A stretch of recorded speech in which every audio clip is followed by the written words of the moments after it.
ऐश्वर्या से ब्रेकअप के बाद सलमान जुनूनी होकर दीवार पर सर दे मारते थे। भारतीय हदायतकार प्रहलाद काकड़ ने इंकशाफ किया है कि बॉलीवुड अदाकारा ऐश्वर्या राय से ब्रेकअप के बाद सुपरस्टार सलमान खान ने जुनून में आकर अपना सर दीवार पर दे मारते थे। हाल ही में भारतीय मीडिया को दिए गए इंटरव्यू में प्रहलाद काकड़ ने माजी में सलमान खान और ऐश्वर्या राय के ताल्लुक़ के हवाले से भी गुफ्तगू की।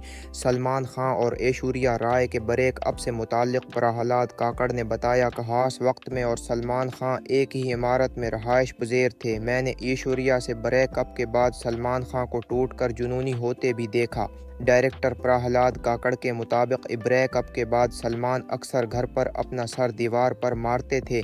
ऐश्वर्या और सलमान खान का ताल्लुक़ उनके बाज़ाब्ता तौर पर अलहदा होने के ऐलान से कबल ही ख़त्म हो चुका था और असी में ऐश्वर्या समेत उनके वालिदैन की भी बेहतरी थी, क्योंकि इस ताल्लुक़ में बहुत कुछ नाकाबिल बर्दाश्त हो गया था। दूसरी जानिब सलमान खान के साथ ब्रेकअप के बाद ऐश्वर्या राय के रवैये पर बात करते हुए प्रहलाद काकड़ ने बताया कि सलमान खान से ब्रेकअप पर ऐश्वर्या बहुत मुतमईन थीं। उन्हें सिर्फ इस बात का दुख था कि पूरी इंडस्ट्री में सब ने सलमान खान का साथ दिया और इसी वजह से उनसे कुनारा कशी कर ली।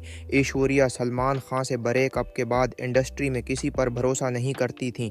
वाज़ेह रहे कि अभिषेक बच्चन से शादी से कबल बॉलीवुड अदाकारा ऐश्वर्या राय की दबंग स्टार सलमान खान से गहरी दोस्ती शादी तक भी जा पहुंची थी, लेकिन 2001 में इस जोड़ी के दरमियान दरार आ गई। 2002 में ऐश्वर्या राय ने सलमान पर मुतअद्दिद इल्ज़ामात आयद करते हुए उनसे अपनी राहें जद्दा करने का बाज़ाब्ता ऐलान किया था। बाद अज़ां ऐश्वर्या राय और अभिषेक बच्चन 2007 में शादी के बंधन में बंधे थे। जोड़े की एक बेटी भी है।